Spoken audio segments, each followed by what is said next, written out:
Hello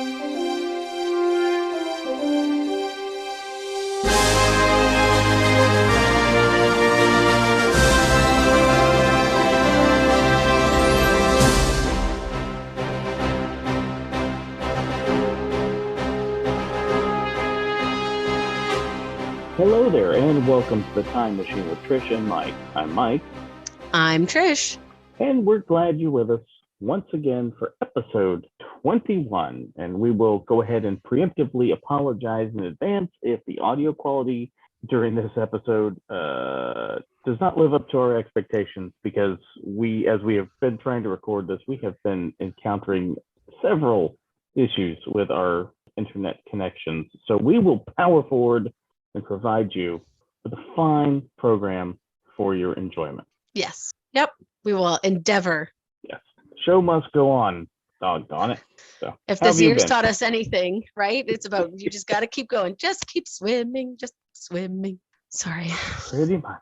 That's just how we got to roll here. But we will. How have you been? Other than your internet, have you been all right, Trish? Yeah, things have been decent.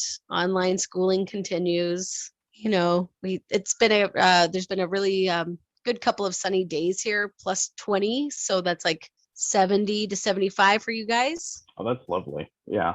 Yeah. So I was out flying kites with my daughters, and we had a picnic, and, you just got to find the little silver linings to pandemic life. Good. Well, that's good. Yeah. Yeah. How about you? The complete opposite side of that. So last weekend I wound up going by the mall that I pretty much grew up going to, and it was sad. It was like 7:00 on a Saturday night, and the mall is probably like 40% full of stores. Okay. Oh, really? 60% of the stores are closed, and of the 40% that are leased, maybe about 20% of them were even open. So really? I guess they have reduced hours or whatever, just because there hasn't been but it was like, I'll post pictures on our feed, but it was so many just vacancies, and then there are stores that are open, but they've got their gates rolled down. And this is the mall closed at 8, and this was 7, so it was depressing. And the food court's like literally non-existent. See, that's the one, yeah, everyone, it's good that they're following the restrictions and things and keeping people safe, but then at what cost to our economy and the businesses? And it is sad to see. To be fair, this mall, even prior to COVID, has been on a slow death spiral. Oh, a decline? Yeah. Oh, no. Okay. So all things have their time and moment, and maybe that's just it for this place. Yes, but it is the time and moment for us to move on and bring you this fine podcast. We will get started with Trish today. And it's the one that almost got away. The one that almost got away. And speaking of time and place for all things, May 20th, 1980, there's going to be a referendum held in Quebec on a proposal of sovereignty association. What is sovereignty association? Well, basically, Quebec wanted to go it alone, right, and leave Canada, but yet still have some ties economically with Canada. So it was an interesting concept. What was an interesting concept? They wanted to leave. They still wanted to have ties to Canada. Yeah, so they wanted to have independence and be their own kind of country and have sovereignty, but they still wanted to be able to use the Canadian dollar and still have access to our military and things like that. So basically they wanted to move out, but they still wanted mommy and daddy to pay the bills. Yeah, kind of. Yeah. So it's going to be a really fascinating journey towards this vote. Luckily, they voted 59% against the proposal. So 59% of individuals in Quebec wanted to stay within Canada. 41% were in favor of separating. And this referendum is actually going to lead to a second referendum in 1995, where it is much closer. So the whole process, though, is, Quebec's always had kind of an iffy, ugly stepchild kind of reputation in Canada, despite being super ridiculously important to Confederation. But the British government And then, of course, the British individuals that came over and started running the colonial governments before Canada had Confederation in 1867 didn't treat the French people with a lot of respect and dignity, and flipped and flopped on policies that protected like their language and religion. So it's kind of understandable that there began to have growing resentment within Quebec against the rest of English-speaking Canada. And in the 60s in particular, there's what's going to be known in Canadian history as the Quiet Revolution. And so this idea of separating starts to gain more traction. And there's going to be a party called the Parti Québécois, or PQ for short, that rises to power. And in their 1976 election, they promised to hold a referendum on this idea of sovereign association. Now, what doesn't work out so well for them is the rise of our current Prime Minister's father, Pierre Elliott Trudeau, who he is going to win the federal election of that time period in 1979. And he's really popular in Quebec. The Trudeaus have always been very popular. And so the Parti Québécois doesn't want to go against this really influential French prime minister. So they back off on the whole idea. What happens in Canadian history, or Canadian politics, I should say, that doesn't happen in American politics, is elections can be triggered at any real point in time, right? You guys only have an election every 4 years. Right. Depending, we have a presidential election every 4 years. We do have what are called midterm elections, where we do vote for new congressmen and women and stuff. But yes, we go by a defined election calendar, whereas you guys kind of do them whenever you want. We kind of do it whenever you want. You do have to call an election within 4 years now. There is an election law, but we don't have set terms. So like you guys only have, it can be a total of 2-term president, right? Correct. You can't have a third term. You can be elected president for 2 4-year terms. 4 years. Now, you technically, if let's say Vice President Kamala Harris were to take over for President Biden at some point during his term, she was not elected president. Oh, interesting. So she could theoretically have 2 elected terms. Correct. Oh, cool. Okay. I did not realize that. That's interesting. Whereas here, you could be like prime minister for like 15 years if the people keep electing you and you stay the leader of the party in power. And there are some positions, not really at a federal level. Well, at a federal level, so like you have senators, you're elected for a 6-year term, but there's no term limit. So there have been senators who have been senators for 40 years. It's like the current, and at the local levels, you can have mayors for 20, 30 years. It all depends. Interesting. So that's not here. And like you said, we can kind of trigger an election whenever, if the House loses confidence in the prime minister's leadership, they can trigger an election. It's usually about financial bills. So anything involving, the budget. And I misspoke. It wasn't that Pierre Elliott Trudeau won in the 1979 election. This is when there's going to be a flip in power and the Conservatives take over. So randomly, there's just another election. And so Pierre Elliott Trudeau's in. The Parti Québécois doesn't want to go against him. Pierre Elliott Trudeau's quickly out. The Conservatives are in under Joe Clark.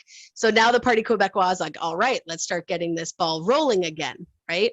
And then suddenly 1980 hits and Pierre Elliott Trudeau's back in power as the prime minister. So the Parti Québécois is like, oh shoot, we've already started rolling this ball. And now we have to go up against this federal, because we have provincial government and federal, which is about the whole country. And they have to go up against this kind of juggernaut in Canadian politics. And eventually the Parti Québécois is going to say, you know what, we're calling this election. It's going to happen on May 20th. And it's the first day of the National Assembly, right? That it's going to open. The opening of the House of Commons on the same day. And so Trudeau announces the same day that the government of Canada is not going to negotiate any sort of sovereignty association under any circumstances. So right away, both the provincial House and the federal House are opening and having preliminary discussions and basically saying, this is what we're going to do. Great. We're not going to support you. So you can see not going so well. And then about 6 days before the vote, Trudeau is going to show up in Quebec and give a really passionate speech about, how he's both Canadian and Quebecois, with his name, Pierre Elliott Trudeau, like the mixture, right, of both kind of Yeah, cultures within Canada. He just starts to give an impassioned plea kind of about, what is the true Canadian identity and how it involves both like the French and the British. And then he starts calling out Parti Québécois ministers who actually have British or Irish names. And their heritage is coming over around the time of the Irish famine. There was a bunch of immigrants that came over and ended up living in Quebec and being adopted by French families, these orphans that show up. And so they keep their Irish and British names, but are Quebecois, right? They're French. And so there's this really interesting mix. And he just does this plea to them about, hey, this is what the real idea of Canada is that these people work together. And it really does work. The individuals that were going to vote to leave Canada start to have a change of heart. And so we end up with that vote of 59.56% to remain in Canada and 40.44% for separation. So kind of further apart than what they had hoped for. Now, the leader of the Parti Québécois, René Lévesque, addresses his supporters, and he's very upset. And he's just like, what I hear from you is that, like, we're going to see you next time, that there's going to be another referendum, which they do have in 1995. Now, I remember this because, of course, in 1980, I'm just a twinkle in my daddy's eye. I'm not around. Right. Right. But 1995, I'm in grade 5, and my mom in particular, is quite politically minded. And I remember that she was so nervous about this vote, and she stayed up all night to make sure that Quebec was going to stay within Canada. And she was just like a wreck watching this thing. So we were talking about it in our house, but it was super close because it ended up being 49.4% to separate and 50.6% to remain in Canada. So close. It actually became like almost a reality that Quebec was going to leave Canada. And then there was all this discussion on what was going to happen to the maritime provinces. Like, was my province of Nova Scotia going to join America? Like, people were throwing out ideas all over the place with this situation. I could have been American, right? Would make traveling a lot easier for you right now. It would make it so much easier. I have like a friend who's getting married in Los Angeles next year, and she's like, so when are you going to come? And it's like, I can't even really travel in my own country right now. So I don't know when I can get to yours. You said it's next March is the wedding. Is that what you said? Yeah. Yeah. I mean, I would think you'll be okay by then, but who knows? I'm like so disheartened. I think nope. Come on, internet. Good. I believe in you. You're good now. You're good now. Go ahead. Okay. So really, this whole referendum and how close it was wakes up the Canadian federal government to how they have to woo Quebec kind of back into Confederation. And they've clearly done a good job because as of a poll in 2018, a full 82% of Quebec by an Angus Reid Institute poll agree that Quebec should stay in Canada. So they've obviously done an amazing job to go from, almost 50% of the people wanting to leave to now 85 or 82% wanting to stay. That was going to be my question, is it had to come up since then, but I guess the answer is no. People are happy being one giant Canadian land. One giant Canadian land, but there is still a separatist party, right? The Bloc de Québécois is the party in Quebec that wants to still pursue separation, but they don't get very many elected officials into the House of Commons. And so Quebec stays in Canada. Quebec stays in Canada, which I am ultimately happy because there's so much history in terms of the foundations of Canada. Really, as much as people talk about like Newfoundland and the maritime provinces, Quebec is so important on so many different levels. And the people themselves influenced Canadian history so drastically. Like, it would just be an utter shame to lose them. Yeah, and not to mention the international nightmare that would create traveling just within Canada. Because if you're go ahead. I was going to say, that's why there was this whole, like, do the other maritime provinces stay part of Canada? Do they become their own country? Do they join America? Like, people didn't know what to do about traveling across Canada suddenly if Quebec was just gone. Yeah, you just remove like a main puzzle piece of the puzzle. Yeah. I mean, you're just going to build like a giant bridge that goes all the way across Quebec to connect you to Ontario? We could go that route.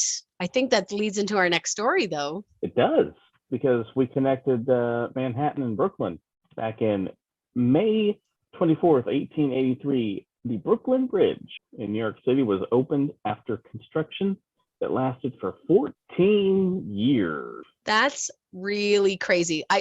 First of all, I guess I never really figured that the Brooklyn Bridge was that old, but it's actually even older if you calculate the 14 years previous to actually starting the construction. Yeah.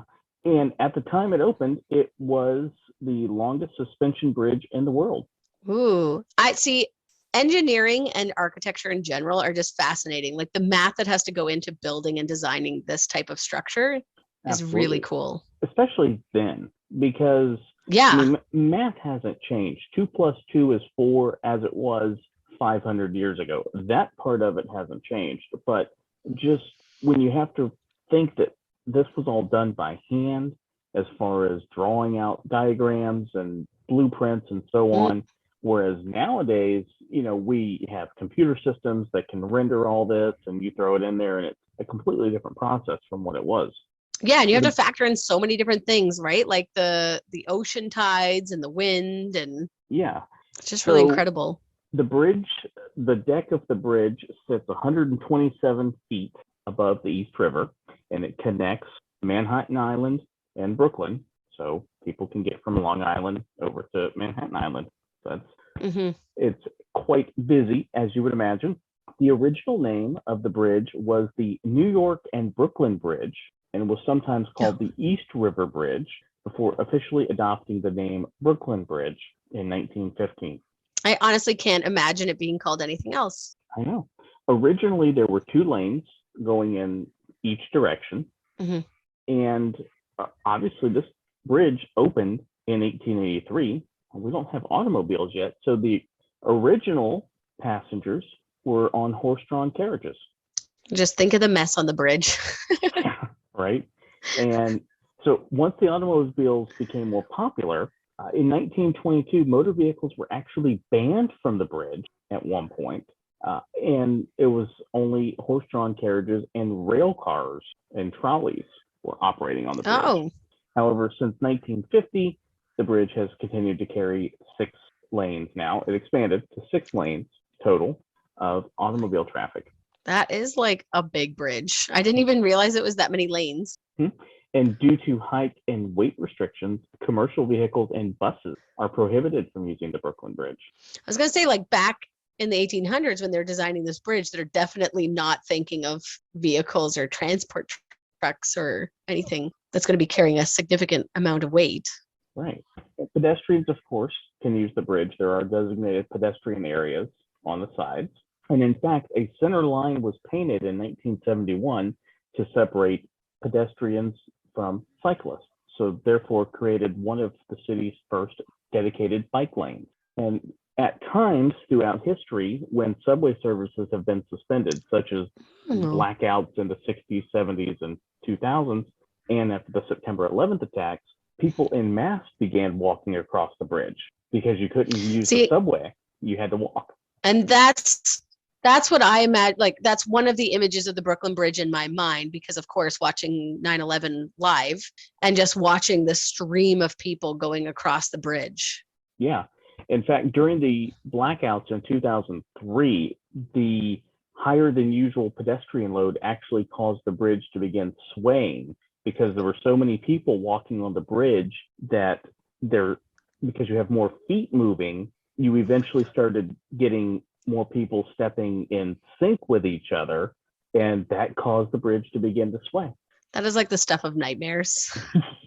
Yeah. I would lose it if I was on that bridge.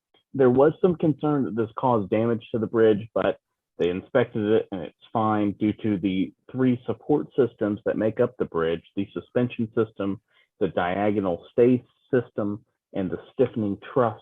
It's believed that it's considered one of the most secure bridges for such an event. In fact, one of the designers back in the 1800s, John Roebling, said the bridge would sag, but it wouldn't fall because of all the redundancies that were built into the bridge. I mean, if you're going to build something, you got to build it that strong. Yes. And it's a popular site. Of course, you see it in movies a lot, but it's a popular site for tourists. So couples like to go and take a lock and inscribe, their anniversary date or their initials on it attach the lock to the bridge and throw the key in the river as a sign of their love. Well, this practice is officially illegal in New York City, and the New York Police Department can give you a $100 fine for doing it. So the moral of the story is, if you are a couple and you're planning on doing this, just, bring a hundy in your pocket just in case. And make sure the NYPD is not around when you do it. Right. That's pretty cool. Since 1883, the bridge has brought people together. See, I just wouldn't have thought that it was as old as it was. It's really cool. Mm-hmm. Know what else brings people together? Well, it used to, but on May 21st, on May 21st, 2017, the Ringling Brothers and Barnum and Bailey Circus performed their final show at Nassau Veterans Memorial Coliseum, which ironically enough is on Long Island. So you could have used the Brooklyn Bridge to go to the show that night. So the Ringling Brothers Barnum and Bailey Circus was billed as the greatest show on earth, and its lineage dates back to 1871, when P.T. Barnum created P.T. Barnum's Grand Traveling Museum, Menagerie, Caravan, and Hippodrome. And the circus as we knew it in 1919 was when Barnum and Bailey's Greatest Show on Earth merged with Ringling Brothers' World's Greatest Shows. And they continued to operate separately, but in 1919 they merged together to become Ringling Brothers Barnum and Bailey Circus, which is a really, really, really long name. Yes. But yay, like double the fun. You got these two different organizations coming together to make one fantastic show. Yes. And so after 1957, they abandoned the original big top concept where, they would pop up a tent, a giant circus tent, and they would begin using permanent venues such as arenas and stadiums. In 1967, Irvin Feld and his partners bought the circus from the Ringling family. And in 1971, they sold the circus off to Mattel. Yes, the toy people. Oh. Before buying it back in 1981. Now, if Feld Entertainment sounds familiar to you, they're the people who produce shows such as Disney on Ice, Monster Jam, Sesame Street Live, Marvel Universe Live, Jurassic World Live. So like all these shows that we haven't been able to have for the last year that routinely travel around, a lot of those are produced by Feld Entertainment.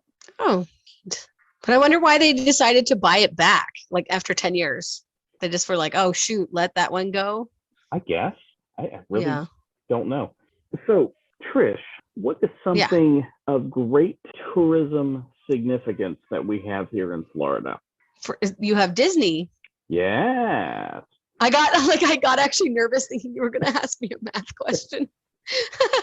Oh, we can get. I was like, I know this one. We can get to a math question. So, when Disney World opens in 1971, Ringling Brothers decided to open Circus World in Haines City, which is Haines City is a little area just outside of Lakeland. So it's like 45 minutes to an hour or so, depending where you're at from Orlando. Oh, they were trying to steal Disney's thunder. They were. The park was also going to become the winter home for the circus, and they were going to set up a clown college there to train the next generation of circus performers. So in August of 1973, they held a groundbreaking ceremony, but due to various delays, mergers, buyouts, and a lot of other stuff, the opening of the complex didn't occur until 1976. At one point, plans included for a 19-story elephant-shaped hotel in Barnum City, which was going to be a state-of-the-art residential community, but neither of those ever came to fruition. The park did open with live circus performances, a movie theater, carousel, Ferris wheel, wooden roller coaster, petting zoo, and other entertainment shows. The park, however, would ultimately close in May of 1986, but all was not lost. The following spring, the park reopened as Boardwalk and Baseball before closing for good less than 3 years later. So Boardwalk and Baseball was just kind of what it sounds. It was like a 1920s boardwalk themed park with a baseball theme as well. They built a baseball stadium where the Kansas City Royals would come play spring training, and some of their minor league teams played there for several years as well. Sounds like a neat idea, but obviously they just couldn't compete with Disney being so close. Yeah, and if you Yeah. just aren't managing and running it right, it just wasn't going to Yeah. work, and unfortunately, it didn't. Yeah. Did you know that there were two versions of the circus running every year? There were two versions? Mm-hmm. No, I thought it would just So be like the one show. no, there were actually two shows that would run in 2-year cycles. You had a red unit and a blue unit. And so you would get one show would come through your city one year, and then the next year, the other city or the other show would come through. That's actually a really brilliant business model because then, the people aren't getting bored with the same show over and over again. Exactly. And you don't have to create a new show every year. You only have to create Yeah. a new show every 2 years. Well, you have to 2 create years. two Yeah. new shows, but I mean, it's a circus. You're going to have a lot of common similarities between the shows Right. as it is. I mean, okay, there's going to be clowns, there's going to be elephants, there's going to be trapeze artists. It's just a matter of, Yeah. putting it all together and coming up with a theme. So the trains that they used were almost a mile long. There were roughly 60 cars, about 36 passenger cars, 4 stock cars to hold the animals, and 20 freight cars to hold all the equipment, staging, and everything. And in fact, in the early 2000s, for a while, they operated a truck-based gold tour, which was a smaller scale version of the circus that they would use to go to smaller markets that couldn't support a big, giant 3-ring circus. Yeah. It was like in a major Like a city. full-blown deal. Yeah. Right. This would go to like your smaller towns and stuff. Back in December of 2017, so only a few months after the circus closed, a movie premiered. One of my legit favorite movies, and I'm sure it's one of yours, The Greatest Showman. But did you know the backstory to this movie? Like, is the backstory in the movie actually based on truth?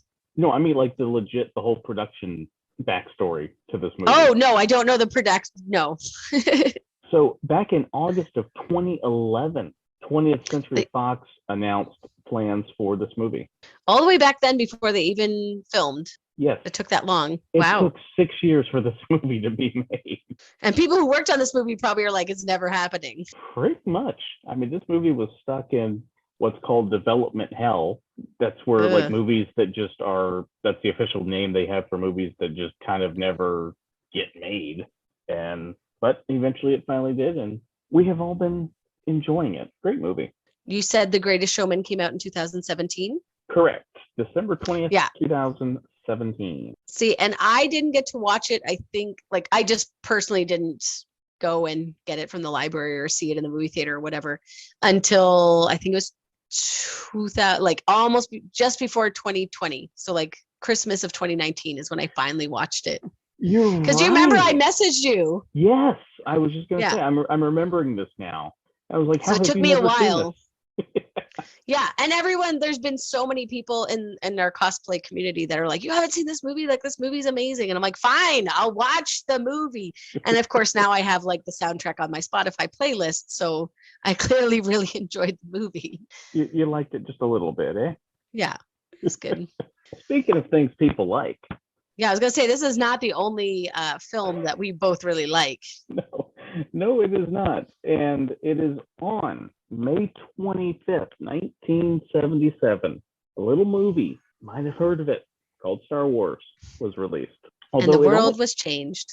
In fact, in 1989, it became one of the first films selected by the U.S.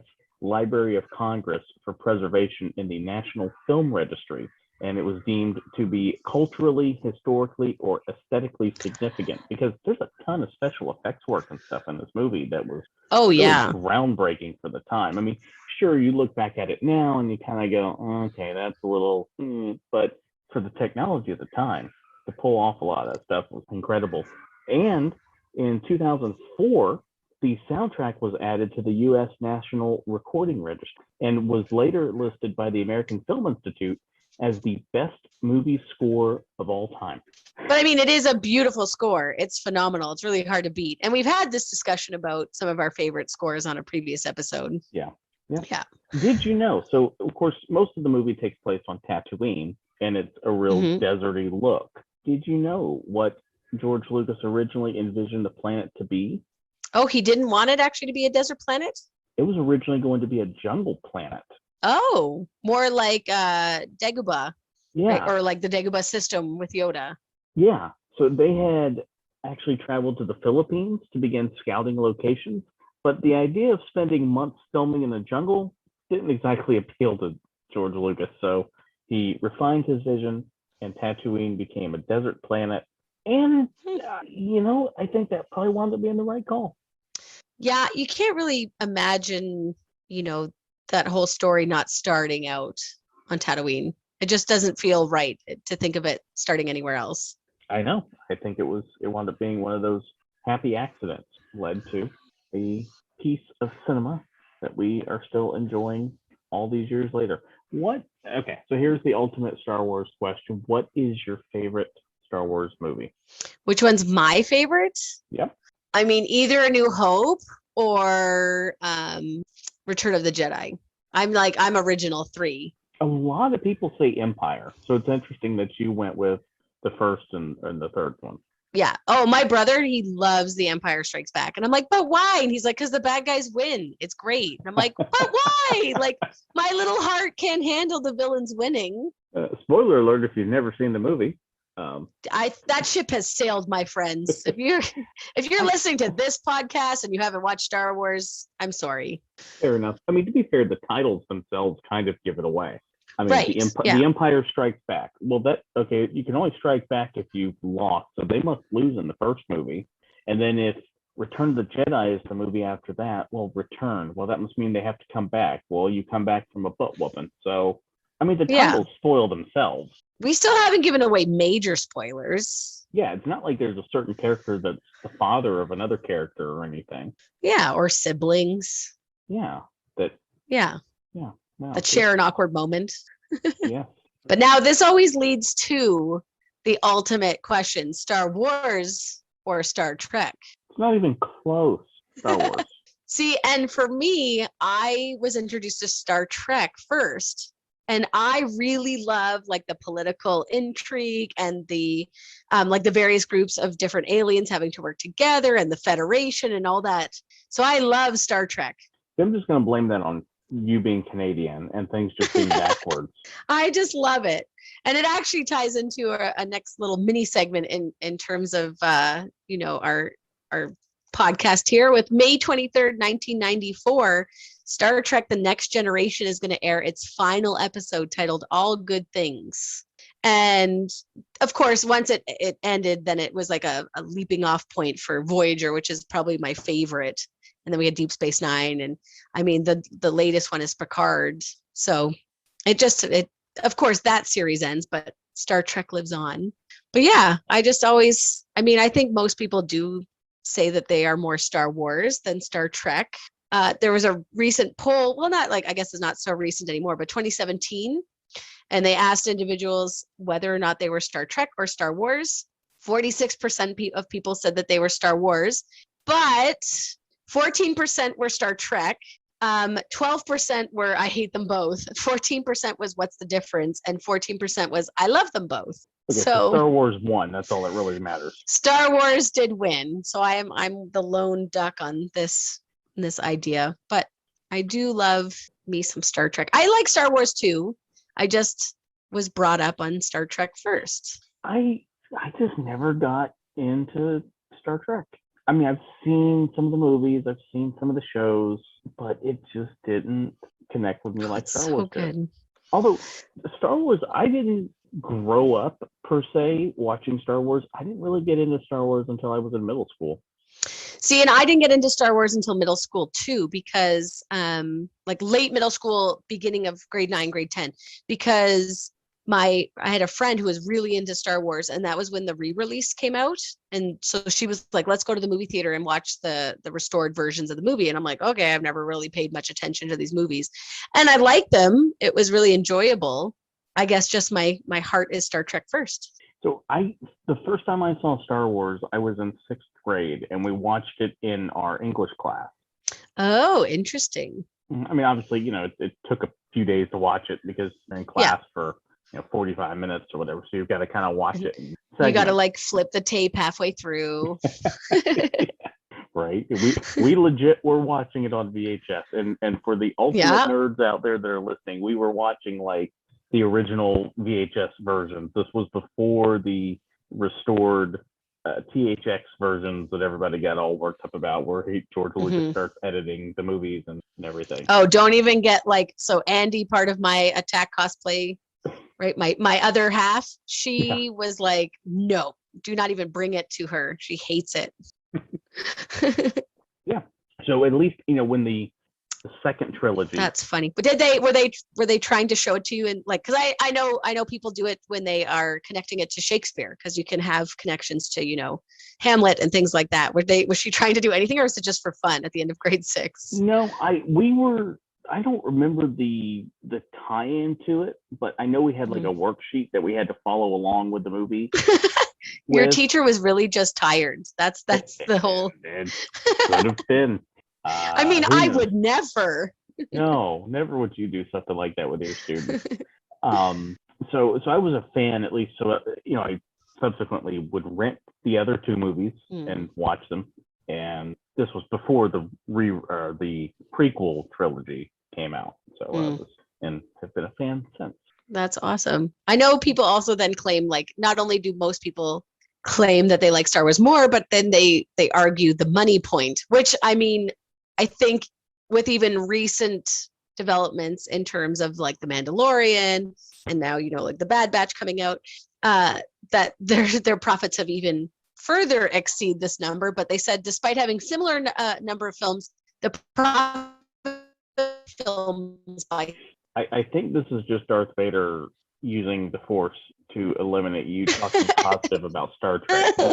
Could you repeat what you have just been trying to say for our fine listeners? The fine listeners. So I was saying, in terms of roughly having the same amount of films, Star Wars, the films have exceeded the profit of Star Trek films by 6 times, and the entire franchise, the Star Wars franchise, outgrosses Star Trek by 4 times.